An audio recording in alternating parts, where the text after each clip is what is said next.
We have to do something very sad today.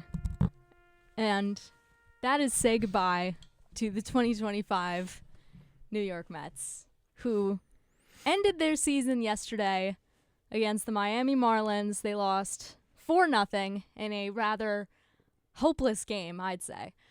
The Cincinnati Reds also lost, but because they hold the tiebreaker over the Mets, they got into the playoffs with the third and a wild card spot, and the Mets were sent home packing with a final record of 83-79.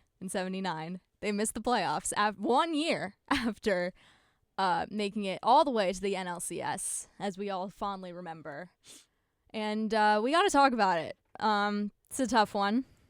It's a tough one for me, but hey, got to do it. I'm here. I'm Grace McCarron, here with my fellow Mets beat reporters, Kurt Sippel, Brendan Shorey, and Joe Henry. Yeah, we have some props. We had the music, as you heard, because this is a really this is a really sad day. Yeah, I just just give me your thoughts. I don't really have any questions. I just let's just talk about what happened. I don't have thoughts. I think this is just the most Mets thing that could have happened this season in general. Mm-hmm. I think I got a text from my friend last night. It was, the Mets have no chance. Losing to the Marlins in a must-win game after the Reds lose, that's just the most Very Mets them, thing. yeah. It's the most Mets thing ever. You start the season out with the best record in baseball, the best pitching staff in baseball, and you somehow, with a 92% chance to make the postseason, with 19 games remaining, end up figuring out a way to fumble it over and just not be completely out of the playoff picture. You win the offseason, you supposedly won the trade deadline, and nothing happened. Nothing happened. I have little words for all of this. The most upset Red Sox fan I've ever seen, Joe Henry. I was going to say. When we met in March. No pun intended. Before. Very nice. Thank you. Before the season started. And by the way, Brendan, I'm so distraught right now and grief-stricken that I can't even comprehend what you meant by no pun intended. Normally, my brain. When we met in March. My synapses. We're doing the Mets. When we met. Mets. Understood now. We're going to move forward. It's been a hard 24 hours for me as a Mets fan. You're a Mets fan, Joe Henry. And, I remember we met in March. I was in London. You guys were in New York. We Zoomed. It was a different time. A lot has changed since then. We weren't all close friends. We did a Zoom. It was maybe we had a little small talk, and then we went in, and it was professionally conducted, and that was that. And what's beautiful about this season and what the Mets have allowed for us as reporters together is that we've all gotten closer. And I think that's something that we can take away as a positive. But as you alluded to, Grace, otherwise overwhelmingly, this season goes down as a negative. I remember in the preseason we talked about in preseason power rankings had the Mets at number 4, and we thought they could be even higher, and how we thought Mark Vientos was a top 5 third baseman in baseball. Dear Right. God. And we just flipped the table. Top 5, just behind Jose Ramirez and Austin Riley and Rafael Devers, and then him. Austin Riley wasn't top 5 this year. We put him above Vientos. And he's been so bad. And it was just everything. Thank you, Brendan. Everything. I mean, we talk about the bottom of the order. We'll talk about the rotation, the bullpen. And the question that we all had after last year, and you couldn't be upset about last year, but the thing Not that at all. everyone had on their minds was, how can we make this rotation better? Because as well as they held up in 2024, it's obvious talent-wise, even health-wise, historically with some of these guys, that it wasn't going to prevail for another 162 games. I think we saw that unravel rather quickly. It was late May, and the Mets had the best record in baseball. We were on top of the world. I was so happy. Reporting together. Every day was a win. Got to see Carlos Mendoza smile in the postgame. Not that he wouldn't smile after a loss, but There were laughs. He'd It smile wasn't even the more same. after Wasn't a the win. same. It was never the same. Brandon Nimmo rarely came out for post game because he really only comes out after losses. Oh yeah. He's the It's only true. guy who puts a smile on his face. I know he might be gone. And best record in baseball. Pitching staff was healthy. Griffin Canning. Oh Rest in my peace, God, Griffin Canning. Forgot about Griffin Canning. Griffin Canning, he was so good. So good. I mean, we knew he wasn't going to keep being good, but then couldn't even You get never to know. contention. I thought Griffin Canning was gonna keep. He being could have good. been solid. He could have won them a couple of games that they lost. Couple of David Peterson. That was all they needed, a couple of games. One game. One game. One game. One Just- game against the just Reds, something. actually. I was at the game where the Mets, if they won that game, they would have not had the tiebreaker. Remember against the Reds. David Wright series? I was Oh. in Paris. I remember the David but I Wright remember series. it. I was paying attention. I was locked in. I was at the Yeah. Eiffel Tower and I was locked in. Me and Mm. Joe were at almost all of those games. Right. They had taken one more of those, would not be sitting here today. No, I know. It's Mm. it's kind of sufferable thinking about any of those. It's really bad. Brendan, your thoughts? The collapse of the Mets was. I mean, I don't really know how to explain it. Like, Kurt, you said it's the most Met thing you could do, and Oh, I think that is that's the perfect way to explain it because you can't put it into words. Like, best record in baseball halfway through the season, best rotation or one of the best rotations early in the season, but an offense is struggling, and then you say, hey, it's Alonso, it's Lindor, it's Soto. Like, give them time, they're gonna come around, and they did. But then they flip flopped, and the pitching staff that was great, that people kind of expected to regress to league average, regressed further to the point where Senga was sent down, who was like coming into Don't the year, get Kurt started. coming into the year as your number one guy. Manaya didn't look the same after coming back from injury this Oh. year. the ace. Yes, the supposed ace, Kurt. It's just like Mr. 1 2/3. Yes, Mr. 2-4 record with a 5.64 ERA. there's just no words to describe it. There's no word. You know, I'm thinking about Yeah. this season, and I keep thinking about how I was there for a lot of the meltdowns this year. I actually got to experience most wins. I got to see the Kodai Senga injury live from the overthrow. I got to see Griffin Canning's Achilles pop. I remember Yeah. texting you from the airport. I remember. Yeah. I remember you texting me too. I was And that's- crashing out in the Was lounge. there when David Wright Day was ruined by loss? There when the Reds beat the Mets 4-8, and everyone thought that it was just a random loss, and now, if they won that game, they would have the tiebreaker. You know, The more we talk about it, the worse it sounds. I'm not gonna lie. oh Like, no, it just like- the slide that the New York Mets had this season, it was just an event. It was just a very slow descent to a grave. They just kept getting lowered, but like they would sometimes get like put back up, but then they just kept getting lowered even slower and slower and slower until the eventually missing the playoffs the last day of the season. Completely the opposite of what happened last season as well. Last season, last day of the season, the Mets are able to ink out a win against the rival Braves and make it to the postseason and then go on their magical run. This year, the Marlins take a team photo outside of their dugout after they beat the Mets like they just won the World Series in 7 games. That did happen. I Remember when they swept the Phillies a few weeks ago? Oh, yeah. I remember. I I remember. was at that game, too. I felt great about that. I was like, they're really gonna do it. Alec Boehm's hyperbolic microphones did nothing. Exactly. I thought they were gonna do it, and then they split with the Marlins. That was right as we got back to school. They beat the Tigers in 3 games, and then the Reds came, or they went to Cincinnati and lost that series. Then the Phillies swept them in Philadelphia, and then the Rangers came to town. Sorry, guys. Yeah. And then it just kind of kept going from there. This is all a few days ago now. And I guess we have to actually, let's actually explain what happened here. Because right now we're just feeling a lot of feelings. And, that's what I've been feeling for the past 12-plus hours. And I think we need to actually find some reasoning here. If we go back to last offseason. The Mets are coming off this one of the most magical seasons in franchise history. This completely unprecedented run to the NLCS. Where, you're thinking they weren't ever going to beat the Dodgers, but if they had, that World Series could have been theirs. But that's neither here nor there. They go back, and then, they pack their things for the season, and we're like, how are they going to follow this up?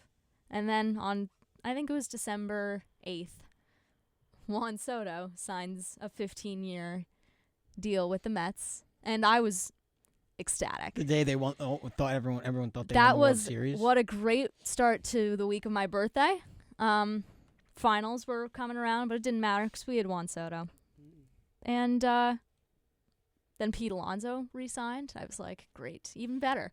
Oh, God, we got to break that down, too. We got to talk about that, too. And then some other things happened, and the season started, and everything was sunshine and rainbows for a while there. And at one point, they were 21 games over 500. And then I would say June came around, and I think we all know what happened after that.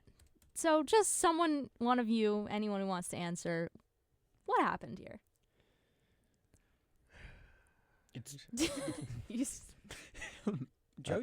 Okay, I think the biggest issue with the New York Mets this entire season has been the pitching staff. Mm-hmm. I don't think there's any excuse for the pitching staff that was put together. I think you relied too heavily on guys like David Peterson, who you pitched him so much, and he just got tired at the end of the year. I don't think the excuses really add up. Clay Holmes, a guy that wasn't actually a starter, you relied on him for, and he gave you some good outings eventually, but he struggled a good amount. He was never able to see the second time. He was never able to see the other side of the order. And if you really want to talk about something, and I keep getting texts from Nick Palmer during this Instagram Live about Frankie Montas getting signed to a 2-year deal for $34 million, who was never able to do absolutely anything. And he's there next year! He's here again! Frankie Montas is back, and he's not even a bullpen player! He should be cut from the roster! Yeah. Yeah, I mean, yeah. I would also... Here's what I'll say about the rotation. Yes, they had their, Cinderella run at the beginning. Everything was great. Clay Holmes was frankly, I was nervous about the Clay Holmes signing, and I will be the first to admit that because I was like, this is an experiment. He might have been the best pitcher they had all year. He was pretty solid considering how he came in. How he was a closer for so long with the Yankees, and Yankee fans hate him, but he wasn't a bad closer. No he had issues with bad Clay appearances, but he was fine. And then he came in, and they're like, "Yeah, he's gonna be a starter," and I'm like, that's a little crazy, but okay. And then he's starting opening day, and I'm like, whoa. But whatever. But he was solid. I'm not that mad about his performance this year. What I am mad about is how at the end of the season, they were relying on 3 guys who are basically college kids to save the rotation. Not even eligible to win the Rookie of the Year. Jonah Tong, Nolan McLean, and Brandon Sproat. Brandon Sproat was the later one. But Nolan McLean, we have to talk about him because he was really good. He was really, really good. But you just cannot ask these 3 to take you to the playoffs and make any meaningful noise. Yeah. So, go ahead. I think behind, obviously, Rico Garcia, Nolan McLean was the second savior to this Mets team. And because of all the injuries, because of all the underperformance when coming back from injuries, because of, I don't know if you can even say a lack of depth, because there were so many names that ended up being listed as starters for the Mets. But the underperformance, not just with the starting staff, but with the bullpen, I think it was a mutualistic relationship between them where the starters, aside from David Peterson for most of the season before he really, David Peterson. Pitched a complete game this season. Saw that Six too. hit shutout. Saw that too. I covered that game. It was great. That was probably the happiest I've been this year. That was such a good game. It was a great day. Doesn't feel like that long ago, actually. Nope. But please, Joe. There was a stretch from June to, I think, early August where David Peterson averaged 6.2 innings per start, and the rest of the rotation averaged 4.1. I do remember seeing I that. Didn't I want to remember mention. that Didn't stat want to mention. very clearly. Didn't want to mention that one. And this was a result of, I think more than anything else, just an inability for the Mets' injured pitchers to ever gain their footing, gain their confidence. You'd hear Kodai Senga after every start come to the media, and there was a point where I covered the start that he had where he went 4 2/3 innings, and he pitched well. I think he gave up 1 run, but he walked a few. He had really troubles with the walk all year. I think that was a problem for the Mets as a whole. I believe they finished 24th in Major League Baseball in walks. For a team that's supposed to have the best bullpen in baseball, it's pretty inexcusable. But Senga was at the top of the list of guys who struggle with the walk. And he had this start, and he only went 4 2/3 innings. And the Mets ended up winning, but it wasn't really like a Kodai Senga won you the game type of thing, the way that it may have been a year or two ago when he was healthy and when he was going deep into the games and he was looking like a real deal bona fide ace. He said, and he was talking through a translator, so I couldn't, you can't gauge exactly what his tone is, but he said, like, he was so happy. He was saying, like, I feel amazing about this start. It tells me that I'm back. I'm good. I felt like every single one of my pitches was working. I had perfect command. And I'm like, man, you went 4 2/3 innings. And I love Kodai Senga. I hope he's able to bounce back to his fullest form for next season. But you get to the point where your pitchers have been so banged up and have struggled with their confidence so much, struggled with their command so much, that when they go 4 2/3 innings, don't even get through 5, that's a celebratory occasion in the clubhouse post-game to the media. I think that tells you everything you need to know. And it was a problem that obviously Sean Manaea had as well. Clay Holmes really struggled to go for any type of distance all season, even though he was the only guy on this entire staff that was healthy for the entire season. We talked about how Griffin Canning somehow was able to give you innings and quality starts after being the worst starting pitcher in all of baseball last year for the Angels. Shout out. Oh, thanks. The fact that he was able to do that and then he suffers this unfortunate, grueling, Terrible. vivid Achilles injury, that's indicative of the season. I think that was around the point where you start. I want to ask you guys this. What was the moment for you guys when you got that feeling? If you know what I mean. Like, when did you start feeling like, oh no, this could actually happen? For me it was July, like early July. Like before the Yankees series for 4th of July. I think I can agree with you there. I think it was which probably feels early so July. early, right? It Because also at that does point not they were feel- still like the top 5 record in baseball, but it was just like felt like the wheels were falling off. And then you had this little like resurgence after the All-Star break where it was like, all right, we got a couple huge arms. We got Helsley, we got Soto, Gregory Soto. We got plenty of folks we got Cedric Mullins, and I don't think anyone expected to be like that guy, but it's another person where you felt like maybe with this bottom of the lineup that had struggled so much and that had been battered with injuries like Alvarez. Terrence had a lot of really poor luck at the plate. Tyrone Taylor hadn't given you consistency at the plate, but had been so solid defensively. And then Got you nothing had wrong with Tyrone Taylor. Beatty. I don't blame him at all. Vientos, Beatty, Mauricio, just waiting for any of them to give you a sustained run of success, and that never happened all season with any of them. I think people are gonna say that Beatty's he'd fine. have like 2-week stretches where he'd play well, and he'd be hailed christened like a saint, and then he'd go back to hitting 220. Still and no the one would bat an still eye. the best third baseman the Mets had all year. Yeah, I have much more trust in him. And I mean, listen, if you said that I was going to be saying this if you told me last year that I'd be saying this, I would have laughed in your face. But I have so much more trust in him now than Mark Vientos. It's Mark not even Vientos close. looks lost when he's playing defense at third base. So does Ronnie Mauricio half the time. Yes. His plays at third base have been interesting at best to say. And there's been a lot of issues that has definitely come up because of either of those guys filling in at third base when Brett Beatty is not there. I think what yeah, go ahead. underscores the season as a whole, and this could be said for the lineup, specifically the bottom half of the lineup, the starting rotation, and the bullpen, is that, as Carlos Mendoza said, all season and post games after losing, we're too talented to keep losing. Just too many good players. We have too many good players. Too many good players. Good And call, I Jack. agree with Whatever will we do? I fully agree. This was an incredibly talented team. After the deadline, I think it could be reasonably stated they had the best bullpen in baseball. You have the best top half order in baseball, probably, at least on paper.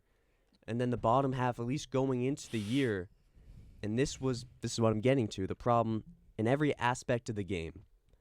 Batting order, starting rotation, bullpen. Had the names and had enough names, depth-wise, going into your bench that you had to think enough guys were going to step up for an extended period of time to do enough for this baseball team to remain in contention. And you never got that consistently from Vientos. You never had Beatty, Mauricio, or Acuna step into those roles. You never got sustained health from Francisco Alvarez, even though I think once he got brought back up to the majors before he got injured again, he started to show like, okay, this is the Francisco Alvarez we remember.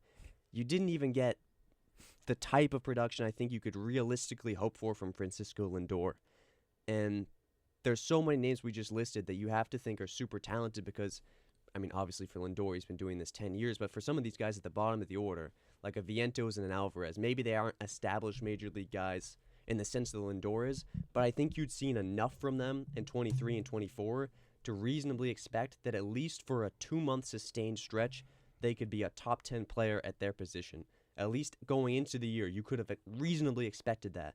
The same can be said for this rotation, and I know there were injuries, but Minaya and Senga, you could absolutely reasonably expect after they got X number of starts under their belt post-return from injury that they would be able to go 5 innings, that they would be able to win you games. And obviously, the same can be said for a bullpen that didn't really struggle with health issues and that had a bevy of names to the point where the question was how many guys are going to be on the active roster or which guy is going to go down for this other guy because they're all MLB caliber guys. And so many guys struggled to establish themselves aside from Edwin Diaz, Helsley in particular, that when you end the year, Ryan Stanek had pitched the most innings out of everyone on your bullpen. And while I think Stanek is an MLB caliber arm, clearly at that quantity or that usage rate, he was pitching to like a 5.5 ERA. Can't have him in last game of the season. MLB, Can't have it. MLB quality arm. Not in my bullpen. Yeah. Out.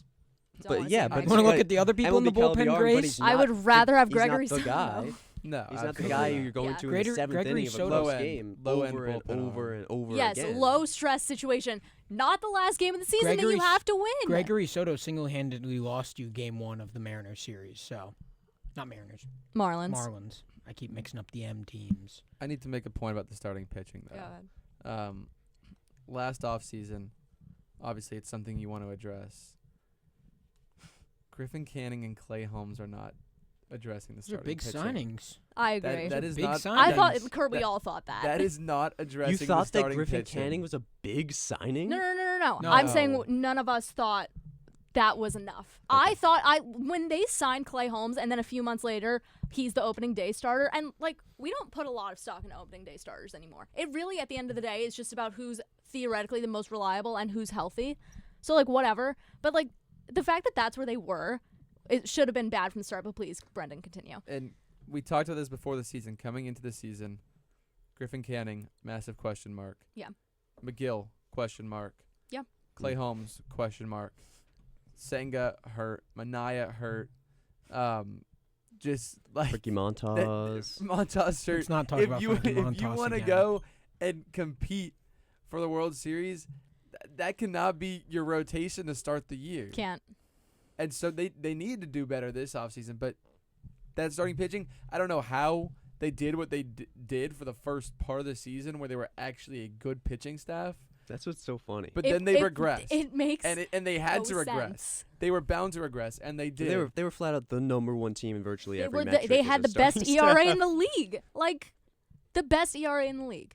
And then And I think we all are in What consensus happens? that we all felt like that wasn't going to be sustainable. I didn't think they would continue It having wa- the best in the league. It I wasn't thought it going would to be be sustainable. somewhat sustain. Something was going to But- sustain. But I also thought it would stay when they regress to average to above average. I didn't think it would crash and burn the way that it did. I didn't think it would be But- I think it would go to the bottom of the league. But also, like, Sango's obviously not the same after his injury. Like, there's certain things that He didn't have his legs underneath him. Right. There's certain things that they couldn't control, like Canning obviously blowing out his Achilles couldn't control. Like there's things that they couldn't control, but still, like going into the season with who they had in the staff Sorry, Joe just said a prayer for Canning. Thank you, Joe. Actually, we should all be doing that. You should. But you just can't. Like you can't. They needed an ace, and they didn't have one. They really did not have one. And now I think the biggest question gets brought up to, do the Mets trust David Stearns again? And how does Steve Cohen go and tell him to build a pitching staff? You give Scooble a blank check. Oh, Like I don't whatever he wants. He's not coming. He's not staying with going the to. Tigers. But He's still. not going. But whatever he wants. But he can have. that's exactly what the Mets have to figure out, because they did that once and it didn't work out. And now you're going to try to – I guarantee that's exactly what's going to happen this offseason again. You're going to go out and get some pretty big arms. You're going to trade a lot of guys away, and you're going to try to get a big arm, and you're going to build this master roster, and you're going to have this insane bullpen and this insane starting staff, and it's going to crash and burn the exact same way. I'm being very pessimistic, but it feels like that's exactly what happens again and again and again. Exactly when you think that they can build something, something goes wrong. And that's why you have to go out and get something that's quality and adding on to the people that you already have on this roster. They got the 3 young guys who are going to be big parts of the rotation next year. I don't know how big Jonah Tong's going to be a big part of this roster next year, but yes. But you all He was fine throughout the last half of the season. look at the best teams in baseball. Now that we know who those are, like the Milwaukee Brewers, who again never thought I'd say this, but the Milwaukee Brewers, one of the best teams in baseball, could make a lot of noise this postseason. One of their things is their rotation. Same with the Mariners. Their pitching it's one of their pitching things. lab. It's one of their big things. Because let's be honest, It's a bit they do. like They make the thing They go. make the it's thing one of their go. performances. Because let's be honest, the Brewers are not star-studded in the way like the Dodgers are. But this pitching, like their pitching staff helped them out a lot. The Mariners pitching staff helped them out a lot. Mariners are crazy. Mariners are crazy. Go M's. But Oh. sorry. Whatever. No. Yes. No. But it's also But worth that's saying, what like, you who need else to am I be rooting one of for? those teams. Like you need that. pretty much exclusively this Brewers team from Guardians. the standpoint of its impact players is Tigers. totally homegrown. And now you're at an Right. impasse this offseason. This is what I'm most curious about, where you have a lot of players who are still very young, you could still reasonably wait on to become impact players, but time is ticking, and after this season, you recognize that if you want to be a contending team, you need an upgrade at these spots. Now, obviously, I'm talking about the bottom of the lineup. Ship Vientos Obviously, off. I'm talking about the bottom Yeah. of the rotation. But the question is, how much could you reasonably get for him? That's the problem. Now his value is. I've been saying this. Package him with Acuna. Does Oh. that, like, is that That's moving the needle? sad. Yes. I don't even know if that does But, not like, move the needle I for don't know if literally that any does. team. Mark Vientos had a good breakout at the last portion of the season where he started hitting again. Yep. Acuna's just kind of a pinch runner at this point. He's so young. His He's development has been young. kind of He's stunted so by young. him being in the But majors for It's so been long. he's not doing and a it's lot up of and down and up and like hitting. it's Yeah, but the trade is now it has to be Mark Vientos, even though the entire season I've been going like this on the Mark Vientos is gone, Mark Vientos is back. But at this point, you have to make your decision on who's going to be your long-term third baseman. And if it's not Brett Beatty, I really don't know where you're going to go with that direction, because Brett Beatty showed you he's the most consistent third baseman that you have. Defensively, his hitting might not be that great, but show me the other guys and show me how great their hitting's been too. Maybe you ship him with Ronnie Mauricio too. He's also really young, and What- this is his first time what- he's ever really gotten much of a What do you want to get for those Stint? guys? yeah. That's like what are we looking for here? Pitching pitching. or third base?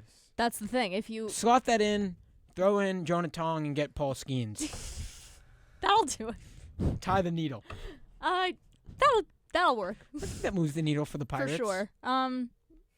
Yeah. I guess my next question is, we talked about pitching, but like what needs to be different this off season? Like what do they need to do this off season? I mean, we already talked about get an You ace need pitcher. length. You need But- Chad innings eaters. You do. And, Yes. and you can't just be like hoping for guys to play to their ceilings. You have to get Yeah. you have to go get guys that have higher floors than Griffin Canning and McGill. And proven And Clay track Holmes. records. You need proven Yeah. track records. You need guys who have a higher floor And you can't not just be praying for them to play to their ceiling. I'm Because also- both of those guys, I guess all three, were swings between Montas, Yes. Yeah. Holmes, and Canning for All different of them reasons. But were each of them, hope. none of them were like, all right, this guy's gonna. And He can honestly, the pitch to Mets almost this. got lucky with how steady Holmes was, even though he was never at the level that you quite wanted him to be. At least he was able to pitch an entire season, which no other Mets pitcher did. And like to under ERA 4. What was his ERA like? With 3? an asterisk because he never 3.5, went right. deep into games. Yeah, But 3.53. Yeah. I think I still, and maybe I'm crazy for this, I still trust this bullpen. I don't think it's going to be name for name the exact same, but I think there's enough names, enough proven talent on there that I absolutely trust this bullpen to be one of the best in baseball. But you can't have your bullpen be one of the best in baseball if they have to pitch 5 innings every single game. I trust I Ryan completely- Helsley. I think Ryan Helsley can have a bounce back season next I think year. he is. Yeah. I don't think this is like He's a not thing. this bad. This isn't a thing guys that have happens problems. forever. And He was it's good with the hard to Cardinals. Trust it's us, hard to trust me. speculate on what the mood was for some of these guys in the bullpen, but these deadline additions, guys like Helsley, Soto, Rogers, were thrust into a situation where at least from the outside, it felt like the sirens were already blaring. Like the ship is going down. These guys, these additions need to fix it. They're placed into situations where way more often than they should have, they had to be used in high leverage situations because Mets starters couldn't get deep in games, and maybe even these starters didn't give up a lot of runs. They were keeping the Mets in ball games, but doing so by throwing 4 innings, and then you need to piece together 5 innings nearly every single game. It's an impossible situation for these players who are expected to be this miracle flex tape fix over a season that was quickly falling apart at the seams. You also hope that these guys that were, a lot of them were prominently closers, to come in and do another role where they have to Yeah. pitch a little longer. That's exactly what I feel like Ryan Helsley was struggling with the entirety of the season, was that trying to adapt to the new role that he had to fill. Am I mad about running it back with the same lineup? Probably not. I think the same lineup would be helpful again. No, like hitting staff? Not Cedric Mullins. Not lineup? Cedric Dude, Mullins. Not Cedric The Mullins. bottom Hold of up, the hold up. lineup Bottom is of the not lineup. Hold on, good wait, enough. wait, wait. No, there is a giant elephant in the room. That's We're what I was throwing it gonna. back I at was that going same to. Get, I lineup. was gonna get. What? There's the elephant is just knocking things over right now. Somebody opted out of their That's what I contract. was going to talk about. Without Pete Alonso in that top half of the lineup, the Mets are. It feels like it would be royally screwed next season if that happens, because you're not going to get the same kind of. Well, I don't know if you're going to get the same kind of production he had this year, because this year was insane for him. But I just don't know why you would ever let him walk. I understand, Well, I if guess, he's why they choosing. wanted to last year. Well, I don't think now it's a money thing. Well, now it's like you disrespected me last season. I had a great season this year. People will give me a check. But I don't understand why the Mets would let him do that after the season he just had. And he is the guy who, when you think about the New York Mets, I know Juan Soto, everyone else, but when you think of the New York Mets, he has become quite a big face of the franchise, if not the face of the franchise, just because of how long he's been there, the homegrown talent. The bottom half of the lineup, yes, has to change, but running it back, meaning the top half, and some of the guys at the bottom as well, who were performing a little bit better throughout the year, yes, but you're going to make moves like that. My issue is the Alonso signing has to happen sooner rather than later. And if it doesn't, I'm looking at some free agent options. It's a pretty good pool this year, especially for the positions that New York needs. But I recognize that it's been like 18 hours. It's maybe too early to speculate on this, and a lot of these guys have club options or opt-outs. But at first base, it's not going to get better. Obviously, Pete Alonso is the best, I think the best first baseman in baseball. Am I forgetting anyone? Maybe Freddie Freeman. But Vlad. I think he's better than Vladdy. But story Still, for another time. They could have gotten Vlad. Other names at first base: Josh Naylor, Paul Goldschmidt, Reese Hopkins, mutual option, Carlos Santana. Anyways, you get the point. Known Mets Luis Stop right Arias, there. Reese Hopkins. If he's on my team, there is a big issue, Joe. He's got a mutual option. Don't worry about it. Luis Arias is going to be a free agent. Obviously, it's a very different player profile than Pete Alonso, but that's still someone that, if you get enough other guys, could be an interesting bat for them. Hashtag bring Wilmer Flores home. Bregman, if he opts out, but I would assume he's going to stay with Boston after the year he's had and after the year the team has had. Eugenio Suarez is going to be a free agent, which is interesting. And then in the outfield, I think one of my big keys for this Mets team is, can you get one of those like just solid, always good center fielders, like a Kyle Tucker is gonna be a free agent. Can you get a Kyle Tucker or Cody What's wrong with Bellinger? Tyrone Taylor?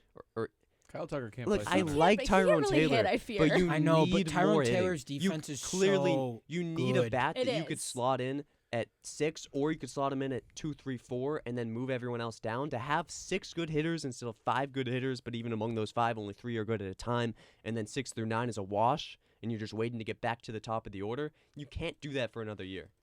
You can't. Kyle Tucker can't play center, really.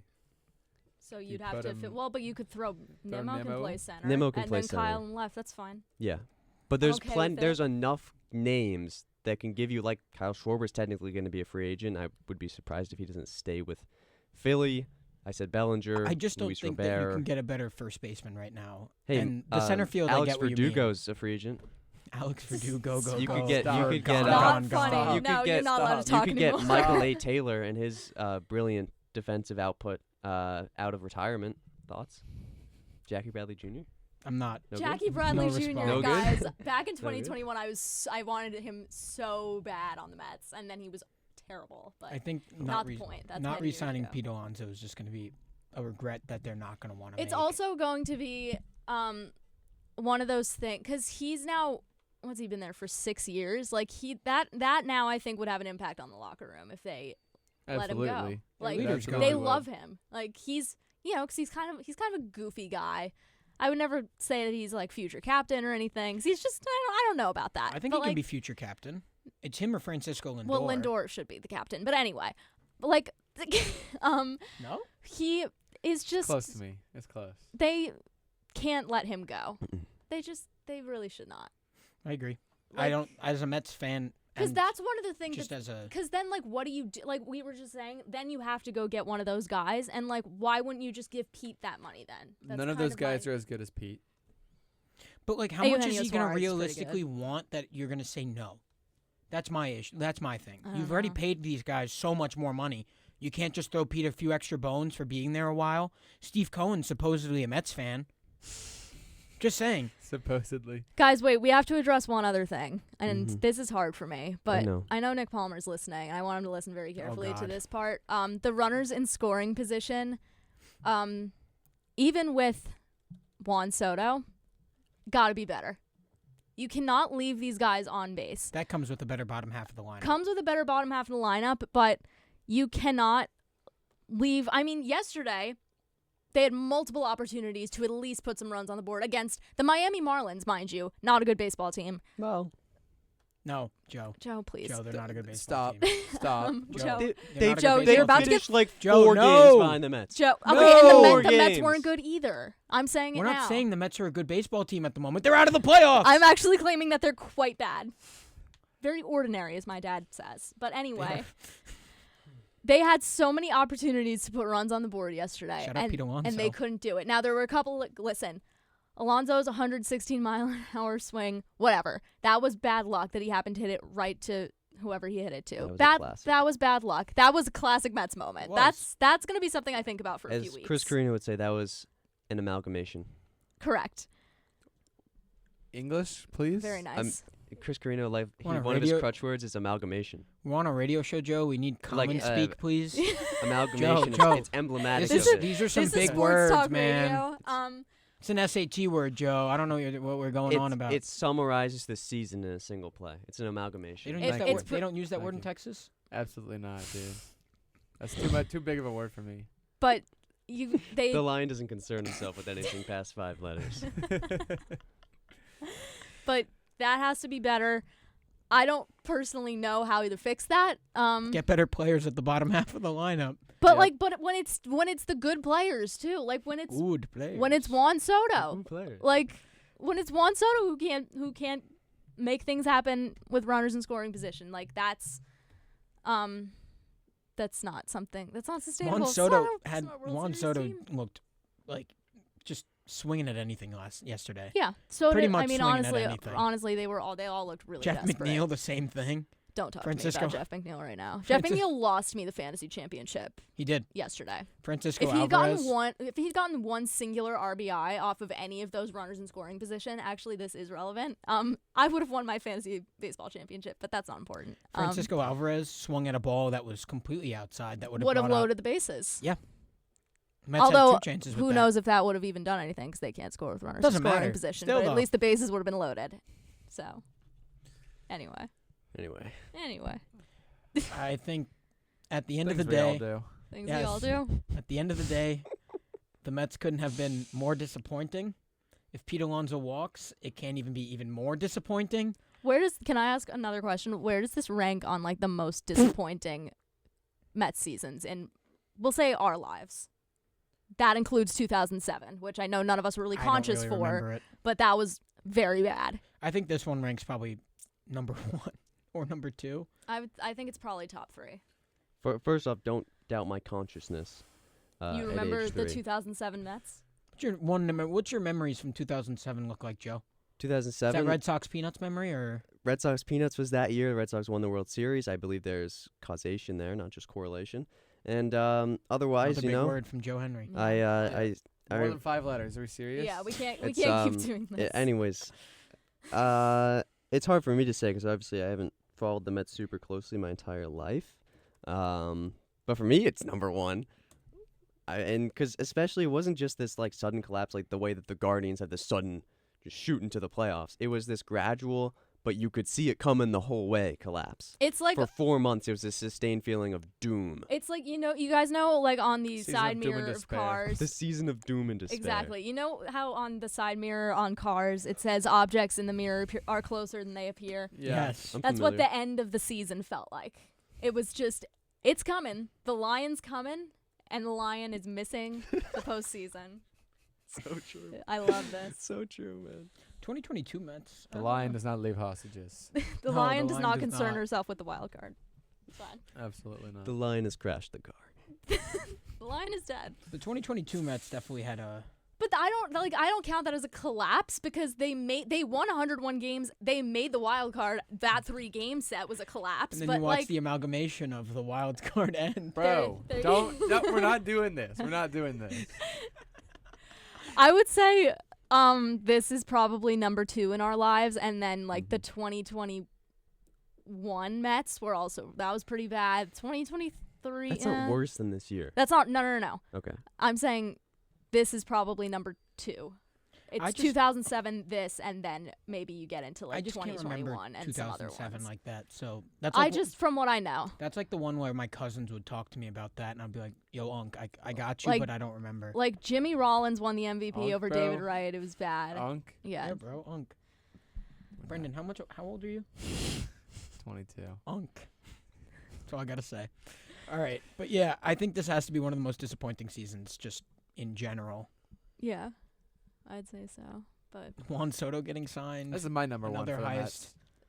I figured. Well, I was more asking Kurt that because he's seen a lot of seasons of this team that like It's the constant. it's constant. 1,000-yard And stare. yet, for some reason, Kurt doesn't seem torn up enough, like Joe over here. This was last night for me. What Joe's feeling Oh, right now. I was It was over. depressed. I sat with the TV off and just wrote my Ram article after in silence. No Yeah. music even. Just Nope. Nope. Straight Silence. silence. Silence. Well, Nick is helpfully pointing out in the group chat that the 2007 Mets team was better, and Great. you could make that Wonderful. argument. I don't but remember. This is not a conversation about the 2007 Mets. I was 2 years old, so I couldn't tell you. Couldn't tell you. Nick Palmer's showing his unk status right now. I was Also- gonna say, what are we also doing? Unk. What are we doing? But, I guess I'm gonna leave us with this. Do David Stearns, I beg, really, please, some solid starting pitching, just anything, anybody that can get us 5 innings minimum. Get me Paul Please bring them to Skeens. Queens. It's a beautiful place. And bring me Pete Alonso back because if he goes to another team, that's gonna So be do a you? bad day in my house. What'd you say? Is it so do you? Yeah, like Pete Alonso in a different uniform would just be. it's Wrong. just sad. It's like how I felt when DeGrom left, but it would be worse. DeGrom looks great in his new uniform. All right, buddy. DeGrom's Shouldn't coming have home brought him pretty up. soon. DeGrom Shouldn't got a have brought ring in him his up. new uniform. I got to see Jacob DeGrom twice in New York this year. It was magical both times, so I was very sad. I got to sadly see Jacob DeGrom play against the Yankees, but he Sad. won. I got to He watch. did, I was at both. that game, and I was at a game against the Mets. The Mets lost that game. Yep. Yes, they did. Yes, it's they Jacob did. DeGrom. Thank you, Brendan. He's gonna come home. Because One Jacob day. DeGrom is the Rangers. Let's One day. Yeah. let's finish by can we hold hands and say grace? Do we want funeral music? I think we should. It's We fine. should get taps back. Taps back on. It's fine. Should we? Let's hold our hands. Hold our Can you, like, hands reach and over say a little grace. more? I can't. Okay. Got Stretching short further. arms. This All is right. really painful. Grace. All right. Break. Go Sox. Nope. Go M's. Go M's. Go And Brewers. Maybe? We will see you for opening day next in March. February. Well, if we make not it quite. that far. If we make it Something that will far, happen. but thank you for joining us all season long. Thanks for following the coverage. We had a lot of fun, even if the Mets didn't at the end. But all the love, and we'll see you next season.